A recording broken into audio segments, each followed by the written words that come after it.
Over the past 12 months, U.S. consumers have been seeing shocking price increases at grocery stores. Some staples shot up by almost 150%. Several others are still facing shortages due to the latest supply chain disruptions. But experts are warning that this is just the beginning. The real problem actually goes much deeper than supply and demand imbalances. Rising prices are likely to persist throughout the whole year and well into 2022, as the United States economy starts to feel the impacts of inflation. So, if you think things are already complicated at this point, get ready to see prices go on meteoric rises, because from now on, it's only going to get worse. As food becomes increasingly expensive, Americans are forced to spend a larger share of their income just to ensure they have the same essentials. Before the health crisis began, consumers used to spend nearly 10% of their disposable personal incomes on groceries. According to data released by USDA in 2019, Americans spent 9.5% of their income on food, divided between food at home, representing 4.9%, and food away from home, 4.6%. However, data shows that when economic divisions are considered, Americans at the very bottom of the economic food chain spent significantly more than those at the top. In 2019, low-income households spent an average of $4,400 on food, which accounts for 36% of their income, while the highest-income households spent an average of $13,987 on food, but that only represents 8% of their income. It is safe to say that those numbers are notably higher today. Economists are predicting that the percentage of disposable personal income that the average U.S. household spent on food in 2020 will near 40%, but official numbers from 2020 haven't been released yet. In any case, that would imply that for poor households, that percentage could be well over 50%, which means that millions of Americans are spending more than half of their income just to feed themselves. And now that inflation has been on an upward climb, rising food costs will likely slice an even larger share of people's budgets. A recent Bloomberg article reported that over the past 12 months, the price of corn jumped roughly 142% to $7.56 per bushel. That's the highest price seen in 8 years for the crop. Amongst the main drivers to this dramatic surge are a devastating drought in Brazil, which has decimated corn crops, and at the same time, an increased demand for grains in China is adding more pressure on global suppliers. According to Paris-based advisor Agritel, the situation is critical in Brazil. This should further strain the global balance sheet, while the U.S. will have to partly compensate for the drop in South American exports, Agritel added. Rising corn prices have also had a big impact on the number of corn-based goods, whose supply has become quite scarce in recent days, while costs remarkably soared. Additionally, new shortages of chicken, dairy products, and pork have resulted in a price increase of 10% just in March for pork chops and chicken breasts, while eggs and cheese went up by 6% last month alone. In other sectors of the economy, inflation levels may not appear as alarming to consumers just yet, but the truth is that by looking at all consumer goods as a whole, the latest inflation data in the Consumer Price Index from the U.S. Bureau of Labor Statistics indicates the largest month-to-month increase in almost 9 years. And of course, rising commodity prices go way beyond corn. Everything from lumber to copper is going up, and many economists are worried about the effects of inflation. Mohamed El-Arian, the chief economic advisor at Allianz and president of Queen's College, Cambridge, told in an interview with CNBC that he believes inflation is here to stay and not transitory, as the Federal Reserve claims. Just as in the grocery shelves, El Arian describes that we're seeing a similar story at the gas pump. Prices have surged over $1.20 compared to the same period in 2020, but that was when demand was dwindling because of stay-at-home mandates. Just like groceries, gas prices are trending higher and higher with each passing month, according to Patrick DeHaan, head of petroleum analysis at GasBuddy. He foresees gas prices will stay on a continual rise as the economy reopens. On top of that, the cost for both new and used vehicles is considerably higher. That's what Scott Hall, the Executive Vice President of Operations with SwapAlease.com, has recently argued, pointing out that it's a great time to sell a car, but if you're looking to replace it with something new, be prepared to pay a lot more. Meanwhile, the costs of lumber continue to skyrocket. The shortage of the essential building material is delaying the construction of new homes, complicating renovations of existing ones, and fueling the housing price bubble in what was already a scorching market.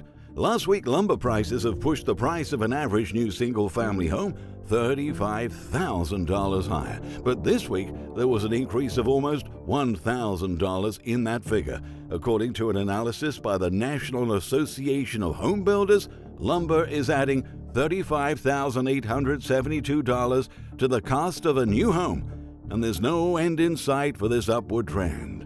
Jeffrey Mezger, the CEO of KB Home, said, "While lumber prices have gone up, we have been able to pass it on to the consumer with higher prices for homes, and there's still far more demand than there is supply," he outlined. Home builders are facing enormous pressure to finish new housing units. In a recent CNN story, Tom McCarthy, a New Jersey-based real estate broker with the Chen Agency, who also owns a building company with his father, has revealed in an interview that he can't finish building a home in Bergen County, New Jersey, because of the lumber shortage. He says, "There are pieces of wood that we can't find," said McCarthy, estimating that the total cost of lumber for that home will hit $70,000. That's roughly double the cost of building the exact same home in a nearby town just 8 months ago. And home buyers are facing their own set of challenges too. Buying an existing home has become tougher as real estate prices have gotten completely out of control. Bidding wars are being registered all across the country, and people have been paying hundreds of thousands of dollars above list prices. In Northern California, a house in Berkeley sold for more than $1 million over its list price in March. Another piece of clear evidence that the housing buying frenzy is only accelerating and removing affordable homes out of buyers' reach. Local reports describe that the Berkeley home received 29 offers. It was finally sold for double its list price, and stories such as this one are becoming more common in today's real estate market, according to recent data and statements from real estate professionals. And that's particularly true in places like the East Bay. People are not surprised when a home goes $1 million over, disclosed Josh Dickinson, the founder of real estate agency Zip Code East Bay. "When my clients see a house for $1.9 million, they're almost conditioned to think it'll go over $3 million in Piedmont or North Berkeley." While he admits that buyers always tended to make offers way higher than the original asking prices in the Bay Area, during the past year, things have been far more frantic, with additional bids per home and more aggressive offers. In the East Bay, the market has been typically busy, but it's gotten much more competitive of late, according to Redfin real estate agent Ina Everett. In Oakland, people could expect homes to go 20% over on a pretty regular basis. Now that the supply is a lot smaller, instead of 20% over, it's common to see houses go for 40% over asking or more. That's what happens when the beginning stages of hyperinflation start to appear in the economy. But once again this week, the Federal Reserve kept insisting that there was nothing to worry about. In fact, Boston Federal Reserve President Eric Rosengren, in an interview with MarketWatch on Wednesday, said that the factors pushing up inflation won't last. My view is that this acceleration in the rate of price increases is likely to prove temporary, Rosengren affirmed. But most economists disagree with this forecast. On that same day, U.S. Treasury Secretary Janet Yellen explicitly affirmed interest rates will have to rise somewhat to make sure that our economy doesn't overheat. Now, an overheating economy means high levels of inflation. So what she meant was that rates must rise to prevent runaway inflation. However, hours later, she took back what she had said and affirmed that interest rates would not have to rise because, she said, I don't think there's gonna be an inflationary problem. But you don't need to be an expert to see that there's clearly something wrong with their declarations. You see, at this stage, we have to acknowledge that inflation is not some potential problem that may or may not arise in the coming months. Inflation is already here. And another proof of that lies in the fact that several companies have announced price increases to their consumers. Months ago, food giants such as General Mills were complaining about a higher inflationary environment and input cost pressures in face of rising commodity prices. And now, Hershey's, Clorox, Shake Shack, Kimberly-Clark, Whirlpool, Hormel, Coca-Cola, among the many companies that have announced price increases. A recent survey released by Bank of America Global Research revealed that the number of mentions of inflation on corporate earnings calls has increased 800% compared to last year. We can definitely say that this is a major concern for the largest companies in the world. Investors are alarmed and consumers can see it. But as Simon Black has explained in a recent piece for Sovereign Man, the federal government is planning to spend a whopping $11 trillion this year. And as long as the Federal Reserve is printing money and holding rates down to historic lows, these prices will likely keep rising.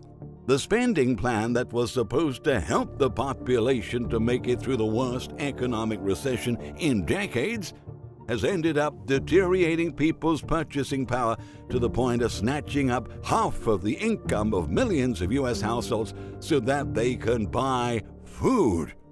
Our leaders have let inflation run out of control so they can continue to print, to borrow, and to spend money recklessly without considering how this is affecting our living standards. As the cost of everything continues to climb, soon we will see a major national crisis emerging because it won't take long for people to start to loudly complain about how nightmarish inflation has become and how the American dream has been ruthlessly taken away from our hands. If you have enjoyed this video, you will probably enjoy Michael Snyder's latest book. It's called Lost Prophecies of the Future of America, and it's now available on Amazon. Feel free to share your thoughts in the comment section down below. And don't forget to turn on the bell to always get our latest notifications. From all of us, thank you very much for watching.